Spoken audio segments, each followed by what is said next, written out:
When I was a kid, I used to watch Unsolved Mysteries with Robert Stack every week. I'd never miss a show. Netflix has a new incarnation of the show, and so far, I've only seen the first episode. Like most people who saw that episode, I found the story fascinating. What is it about this story that draws people into its mystery? What follows are my thoughts on watching that first episode, and some theories that I've come up with that I haven't heard from anyone else. Now, for those who aren't familiar with the story, on May 16, 2006, a man named Ray Rivera rushed out of his home during the afternoon, never to be heard from again, until his body had been discovered 8 days later in a room of the Belvedere in Baltimore, Maryland. What is particularly interesting about this case is that even though his death has been ruled a suicide, there are some elements that seem to point in a different direction. Some speculate that he was murdered, especially his wife, Allison Rivera. To follow up on the case, they're like, you need to get through your head, your husband committed suicide. And then I got pissed, and I said, I'll get that through my head when you show me evidence that that happened. In my opinion, I really don't know. I mean, I think it's very possible he could have jumped from the 11th floor of the Belvedere and committed suicide, but there are some other elements that point to foul play. First, I want to recommend the book by Makita Brotman. I hope I'm pronouncing her name correctly. Her book is called An Unexplained Death, The True Story of a Body at the Belvedere. Without a doubt, the author is a freak, but she's a sincere freak, and her writing style is something I wasn't expecting. I found reading her book to be pleasurable, but slightly creepy at the same time. The author actually lived, and probably still does, at the Belvedere, and was there when Ray died. Here's what she says in her book. Later that night, lying in bed, I suddenly remember something. About a week ago, around 10 at night, while we were reading in bed, and I heard a loud noise outside. It was loud enough to make the windows shake in their frames, loud enough to make me get out of bed, go over, and look down into the street to see if there had been a car crash. The Belvedere stands on the intersection of two busy streets in the middle of an area with plenty of bars and restaurants. It can be noisy at weekends, but this was a weeknight and the streets were quiet. Seeing nothing and hearing nothing more, we quickly dismissed the crash as just another of those inexplicable noises in the night. Apparently, Brotman also found the story of Ray Rivera fascinating as well. Now, some of my other videos on this channel deal with Bohemian Grove, San Francisco, Stanley Kubrick, and the Freemasons. The story of Ray Rivera seems to have all of that. It should be noted that on May 16, 2006, Ray Rivera purchased Freemasons for Dummies and even met with a Freemason. Allison Rivera admits that, in the time leading up to his death, the Freemasons had become a subject of fascination for Ray. She recalls that he spent the weekend before his disappearance reading Joseph Fort Newton's 1914 book, The Builders, which connects the origins of Freemasonry to ancient Egypt and the early mystery religions. He definitely was, kind of curious in just secret societies, the Freemasons. In and of itself, Ray's Masonic interest doesn't really mean anything. Having said that, my past video work does indeed talk about the Freemasons. Now let me be clear here. I in no way, shape, or form suggest to people that the Freemasons are an evil organization. My interest into the subject probably is because they are a secret society, and naturally, human curiosity wants to find out what it's all about. I'm interested in the supernatural. That's the way I'm wired. However, I am a Christian, and as such, I cannot, in good conscience, join the Masons. Why does Netflix bring up Ray's Masonic interest? Why does Brotman bring it up in her book? Because it's there. That's what is intriguing about this case. There are a few too many things that pop up around Rivera that suggest that Rivera did not commit suicide. I myself am leaning towards the suicide theory, but there are other factors to consider. Like the alarm going off at the Rivera's house only the previous day before Ray disappeared. Was someone trying to get into his home? Was someone trying to spook Ray? That's the master bedroom window, so it was blaring. And I went down the stairs and around the corner, and Ray came flying out with this big bat. And the fear in this man's eyes scared me to death. And what about Ray's millionaire friend Porter Stansberry, whom all of a sudden was uncooperative after Ray's body had been discovered at the Belvedere? His friend, Porter Stansberry, would not even return our calls, would not talk to us, would not give us any answers. So, to me, as a homicide detective, I think to the normal person, to me, that's really suspicious. And isn't it convenient that the roof camera wasn't operating at the time it should have recorded Ray? So I checked the cameras in the hotel. And there was no footage of him anywhere. The camera on the rooftop was not working, it was disconnected. I was like, are you kidding me? You know, that night, the night that Ray's supposed to have been wandering up in the hotel and there's no video, like many elements of this case, it's just like another roadblock. And also, there is video footage that was sent to the police which has a noticeable gap in time. It's like someone is deliberately trying to hide something. Media reports of the case state that the security cameras at the Belvedere malfunctioned on the night of May 16th, the evening, presumably, of Rivera's death. Still, the tape was given to the police, who kept it for weeks, which suggests it must have contained something of interest. When it was finally returned to the Belvedere, Gary Shivers sat with Alison Rivera in the concierge booth and watched the footage with her. She was there for a long time. The tape covered a period until the night before Ray went missing. Then it jumped to more current footage, as if someone had deleted the night of May 16. And I think what is catching the internet by storm here is this mysterious note that Ray left behind. The note itself seems to have some type of coded meaning. At the very least, the first part itself is a direct quotation from Masonic tradition. Let's talk about the note. I tried to decipher as much as I could about this note. Netflix shows what is purportedly the note, but I noticed some discrepancies with this document. If you'll notice on this photo on the note in plastic, there are words printed which can be clearly read. In the episode, we can see both sides of the note as it is folded in plastic. However, upon closer examination, I did notice a few discrepancies. In the Netflix episode, they quote excerpts from the note. For instance, this part about secrets. I stand before you a man who understands the purpose and value of our secrets. That's why I cherish them as secrets. Now, part of this quote is clearly seen in the folded note in plastic. However, it is nowhere to be seen in the document as it is open. What is curious is that if you examine the note in plastic and see where the word secrets quote is supposed to be, it should be somewhere between these two sections, yet it is missing in the displayed document. Why? It seems as if the document that Netflix is displaying here is not the original, or if it is, then the folded document is not. That is, the one that's in plastic. Or they could both not be original, or maybe it's the same document folded in a way that gives the perception of misaligned sections. I don't know, and really, it doesn't matter significantly, but it's something to consider about this mysterious note. Now we're going to go ahead and I'm going to read from the note.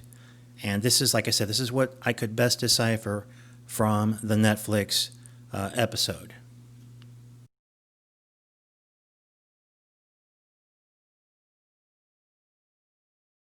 And while I read it, I'm going to go ahead and throw in a little bit of my commentary, a little bit of my observations on this note. Brothers and sisters, right now around the world, volcanoes are erupting. What an awesome sight. Virtus jungsit mors non separabit, whom virtue unites, death will not separate. That is straight from Masonic tradition. I don't think Ray was a Mason. I think he wanted to be one.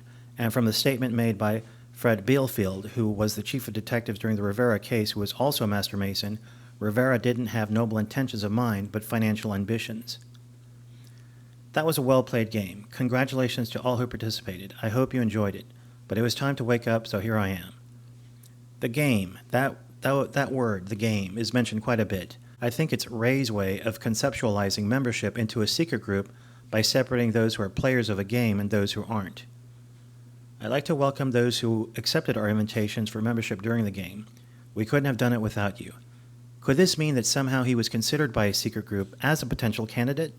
These ramblings could indicate that he was appealing to the group's hierarchy in a veiled language he had hoped would be appreciated. I took on the endeavor to find the truth, but not for its own sake. In accepting this quest for the truth, I hope to make myself, with the help of others, into a man worthy and ready to receive it. Now, right here in this section here, after the word receive it, there should be this part, at least in the plastic folded, or the folded note in plastic. This is where the part value of secrets, that's why I cherish them, should be. And you can kind of make out there's a word that looks like it would say necessary, which I can't find anywhere in the unfolded document that you see right here. Now, continuing on here with a note. Members of the Council, please note that I will lend careful concentration to the traditional responsibilities. In light of those proceedings, I will satisfy the standard request of this Council within the appropriate time. Again, well done to all who participated. I expect the Council has invited all the players who gave their lives to this pursuit back, so they might join us here. And he lists some names on here. The only one that really kind of sticks out here, of course, is Stanley Kubrick. Now, Ray says that these players gave their lives to the pursuit of the game. Stanley Kubrick is mentioned. Does he mean that Kubrick gave his life revealing secrets? If that is the case, then the first name on this list is something that should be considered, and that is Tom Hickling. According to Brotman, some have suggested to me that Ray's death was connected to the death of a gentleman named Tom Hickling, who worked at Agora. Ray had become especially close to Hickling, who was killed in a car accident while visiting his daughter in Africa. His death is often mentioned as a turning point for Ray, who apparently found it suspicious. Ray's mother told me that Ray and Hickling were good friends. Ray liked him very much, she said. He talked to me about him. He said he was a real person. Honest, and this guy died somewhere overseas. I don't remember where. All I remember is that it was a very weird situation in which he died, and Ray got very concerned. I was able to find an article from the Pittsburgh Post-Gazette dated December 2005, just 6 months before Ray's death. According to the article, Hickling was an evangelical Christian, and according to Brotman, Hickling worked at Agora. If you do an internet search on Tom Hickling and Agora, the first Google result is an article lamenting the death of Hickling written by Addison Wiggin, who is listed as a big shot at Agora. I'm a Christian. If I worked for an organization that was shady, I might be vocal about pointing out moral lapses in the decision-making process the company is making. Did Tom Hickling suffer this predicament? Did he notice something about Agora that made him too dangerous? Did Ray Rivera find something out? Fare thee well, Rob Rosenberg. Could he mean Ron Rosenbaum? Perhaps Rivera just got the name wrong. Rosenbaum fits in the context of Kubrick because Rosenbaum had snuck onto the roof of Skull and Bones and released this footage. They're sort of trying to scare the initiates, make them, disorient them, frighten them. New York Observer investigative reporter Ron Rosenbaum accompanied a team of Yale students who shot these pictures 9 days ago. Rosenbaum's curiosity about Skull and Bones was permanently piqued when, as a classmate of George W. Bush, he lived right next to the Tomb, the group's heavily fortified home. From their perch, Rosenbaum and his cohorts taped the Tomb's courtyard. What they captured, they say, was initiates, known as neophytes, being forced to kiss a skull, then members performing a mock killing. It may look like your average fraternity nonsense, but Rosenbaum says it's not. Even though it may seem silly to us, it seems to mean something to them, and you can't argue with the success of Skull and Bones. Before I continue with my instructions for the council and claim the prize for my service, I'd like to allow Porter Stansberry to claim his prize. Now, Porter, don't, and I can't really make out what he says here. Then he says words by claiming something I'll just take back. Now that the game is finished, I expect the council to recompensate, and like I said, this is what I can kind of decipher. I don't know if that's the right word, because that's not really a word. Those who have given time and talent to this venture. Along with myself, these players should be made 5 years younger by the council, and then he gives this long list of names. But curiously enough, this is one name that kind of shows up throughout the document, right? Porter Stansberry. And then he puts, if he didn't do it himself. Perhaps Ray hid this note because he knew that if he left the note in the open, someone could take it from the house. We already know someone may have tried to break into the home. The concealment of the note could be the last actions of a man who knew he didn't have much longer to live and chose to obfuscate his meaning by writing in an almost stream-of-consciousness manner. I'm reminded of the last words of Dalt Schultz, who said some bizarre things while he was dying. Brothers and sisters, our land of achievements has seen many ideas become new innovations since my game began. And he gives this long list of things here like Sudoku, genetic engineering, the human genome. The best I can figure here is that perhaps this is the meat of the note. Like perhaps this is, if there is going to be some type of embedded message, it's going to be here. Like if he's giving something away. And I think part of the clue can be, I think maybe the cipher, if you will, would be like where he says radio frequency identification, because maybe there's something to that. Maybe there's, like I said, maybe there's some kind of cipher that can be used to kind of like glean like a name from here or something like that, because all of these don't really make much sense. This part is hard to read. One thing is clear is that he mentions this one house in San Francisco. Here Ray lists the titles of some films and albums. What is interesting is that National Treasure, The Da Vinci Code, and Eyes Wide Shut are grouped together. These all have to do with esoteric, clandestine, powerful groups. Here Ray mentions the film The Game. Up to this point, the word The Game is used quite a bit, but now the film is mentioned. Which The film, which was made in or released in 1997, at the end of the film, the character played by Michael Douglas commits suicide by jumping off the roof of a building.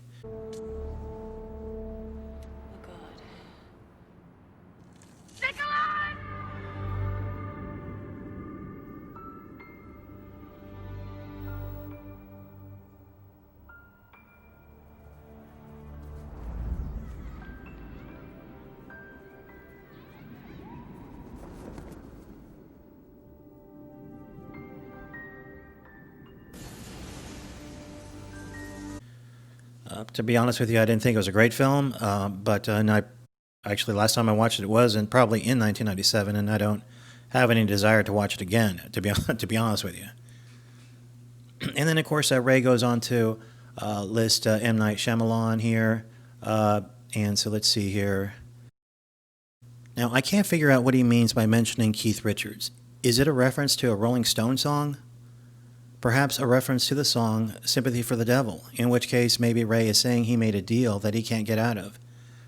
Here he says, "I'd also like to single out Keith Richards. You had a good one, buddy. But what's mine is mine. The game is up. The deal's been done. It's time for some shut-eye." Perhaps he was forced to commit suicide. Perhaps the intruder the previous night was a nudging to Ray that he needed to take action at the Belvedere. Then he basically mentioned some things I really can't read here at this point. It does mention height, though. I don't know if that's kind of a reference to the heights of the Belvedere. And then, of course, he uses the word "the game" here again. Now, from what I can learn about Ray, he was a nice guy. Indicative here by his concern for humanity. Here he puts, human progresses are, I can't read what he says here, but then it says, and the guarantee of equal rights to all people everywhere, something ultimate goal. Take care and enjoy the festivities. This seems to indicate Ray knew what he was going to do. Now, according to Allison Rivera, Ray's widow, the note would have been created on May 16, 2006. The note was probably about, this big in all. So it was shrunk down really, really small. And I know that he wrote the note the day he disappeared, because there were scraps in the trash can. In Brotman's book, she says the chief of detectives during the Rivera case had this to say about the Masonic references in the note. "It seemed really bizarre," said Fred Billfield, a former commissioner of the Baltimore Police Department, of the Masonic references contained in Ray's note. "Based on what we've seen, his interest in the Masonic order was not necessarily to do charitable work. Somehow it was linked to the movie industry and this theory that somehow there was some control being exerted by the Masonic order." And then later, Brotman says, this is from another part of the book, so she says, Stein learns from a master mason that Fred Billfield, who was chief of detectives during the Rivera case and later police commissioner, is also a master mason. Now, there are clearly two references to Stanley Kubrick in the note. We have the name Stanley Kubrick, and then we also have Eyes Wide Shut mentioned. I would like to talk a little bit more about the Kubrick connection here, but I highly recommend you watch my videos on this channel about 2001, A Space Odyssey as a Masonic allegory, and the video I have about David Lynch's Twin Peaks, Bohemian Grove, and Stanley Kubrick. Let me briefly summarize my theory on Kubrick, because I believe there is some relevance to Ray's mysterious note and his death at the Belvedere, which in many ways is comparable to the overlook of The Shining. Since the 1960s, Kubrick wanted to make a story called Traum Nouvelle into a film. This is what eventually became Eyes Wide Shut. What I believe happened is that when he came across Stephen King's book, The Shining, he recognized something in the text he could use to convey the same story he wanted to tell in Traum Nouvelle, which became Eyes Wide Shut.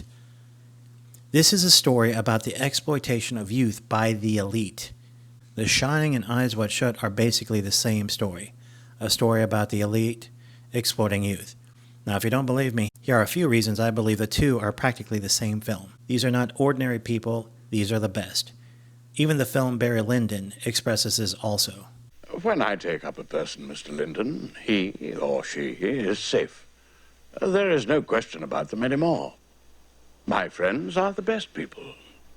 Oh, I don't mean that they're the most virtuous, or indeed the least virtuous, or the cleverest, or the stupidest, or the richest, or the best born, but the best. A mother and her child sit and eat breakfast while cartoons are playing. The main location where the weird stuff occurs is at a big place away from the city. There are news items which both deal with a tragedy involving a young woman. They both have a family of 3. The colors blue, gold, and red are prominent.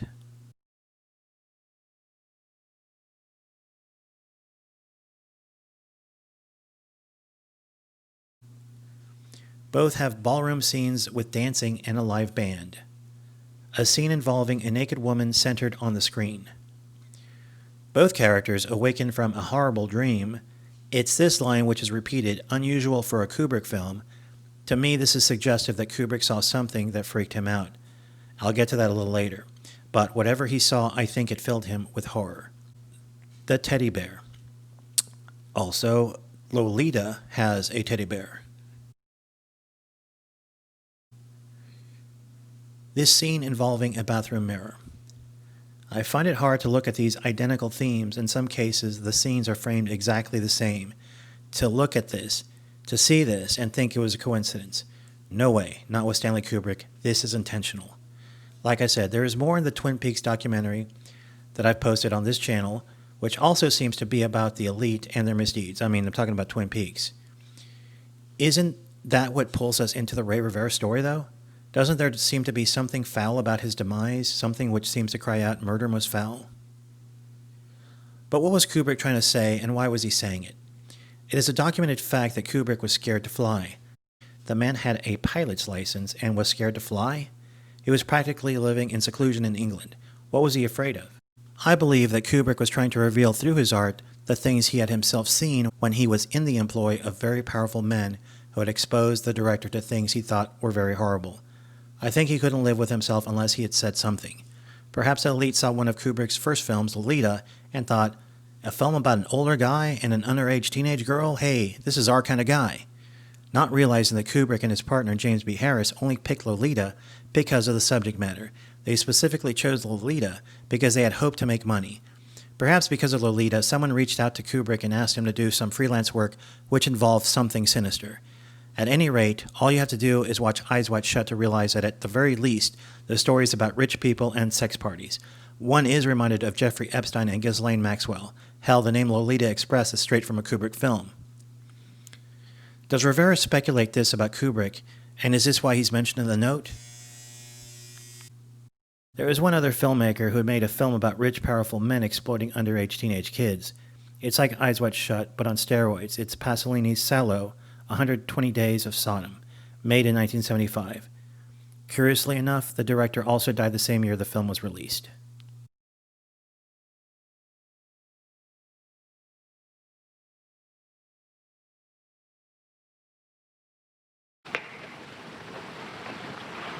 Tell me your name. Franco. I was positive this boy would attract your attention. We caught him with the help of a girl. The little fool thought he was in for a romantic adventure. He found himself tied up in a sack. Tell me your name. Sergio.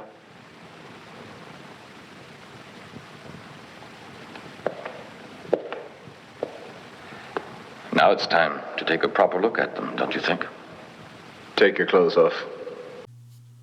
Even the Shining sequel has to do with hurting kids. Here's a clip from Dr. Sleep.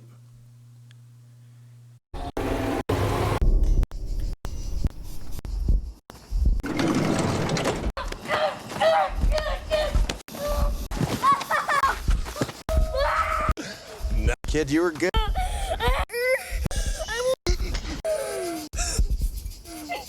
In my opinion, Dr. Sleep is an allegory about the elite's exploitation of youth.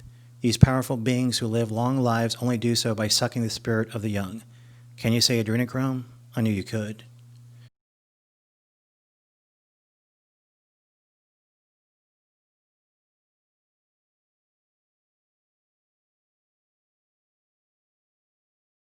The Belvedere, where Rivera dies, reminds me of the Overlook from The Shining. Get this, the Belvedere has the owl bar, which is adorned with owls. This is significant because one is reminded of the Bohemian Grove, which is about rich and powerful men meeting in the summer in front of a giant owl and perform a mock human sacrifice. This is all documented fact, by the way. This is not a conspiracy theory. A $10 tale. Gather, ye forest folk. and cast your spell over these mortals. You shall burn me once again! Not with these flames.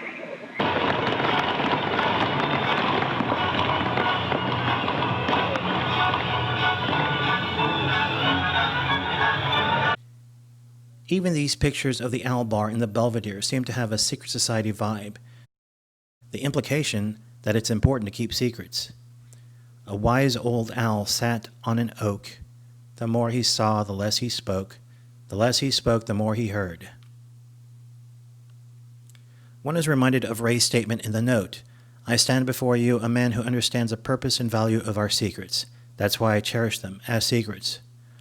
Was Ray trying to convince someone he wouldn't blab? According to Brotman, Ray met with a Mason on the day he disappeared. Earlier on the afternoon he went missing, Rivera purchased a book called Freemasons for Dummies and kept an appointment with a member of a Maryland Masonic Lodge to discuss the possibility of joining the Masons. This gentleman said there was nothing unusual about the conversation at all, describing it as typical of someone who wanted to learn about the organization's membership. Ray thanked him for the meeting and said he would be in touch. I don't want to sound too harsh, but for all of Rivera's scribblings, I doubt he was even close to a rudimentary understanding of the esoteric mystery traditions. One final thing. There are three main theories posited in the Netflix episode. 1. Ray jumped off the roof above the 13th floor nightclub. 2. Ray jumped off the adjacent parking garage. 3. Ray jumped off the 11th floor. Now, you might be saying, I don't remember any 13th floor nightclub. It's in the book. I suppose you could say it adds to the creepiness factor of the Belvedere. But I don't see why Ray couldn't get out of the windows of one of these two ballrooms seen here and slide down to the 11th floor ledge and jump from there. The Belvedere actually has these two ballrooms here, if you can kind of see them here flanked, almost like pillars really, but at the very top you see where you have the 11th floor ledge here. But they say he couldn't have gotten out of the 11th store windows in the Netflix episode, but Brotman herself also says that. As a matter of fact, in the book, Allison and a friend of hers named Megan go to Baltimore because at this point, Allison is no longer living in Maryland. She's living in California. But Allison and Brotman are basically in communication. Allison goes back to the Belvedere with Brotman, and they go up to the 11th floor. They start investigating because, according to the book, Allison believes that somehow Ray was forced to jump, or somehow he had jumped. Her conclusion also is that he jumped from the 11th floor. But when they get there, they notice, they look at the windows, that you can't really get out of them. So, in my opinion, he probably came out of the 12th floor. Now, if you look at these are actually like ballrooms that they use. He could have easily climb down one of these windows onto the 11th floor ledge and then jump from there. Now, what happened there, what basically led up to the jump, I don't know, but it seems to me like he did jump from the 11th floor. One other thing I'm reminded of, did you ever see the film Cat's Eye? The car, you get the money, and you get my wife. You're crazy. Lose your balance. Lose your balance once.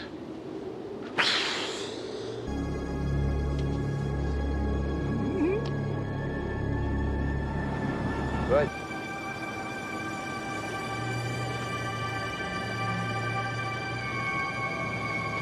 Boogie, boogie, boogie! You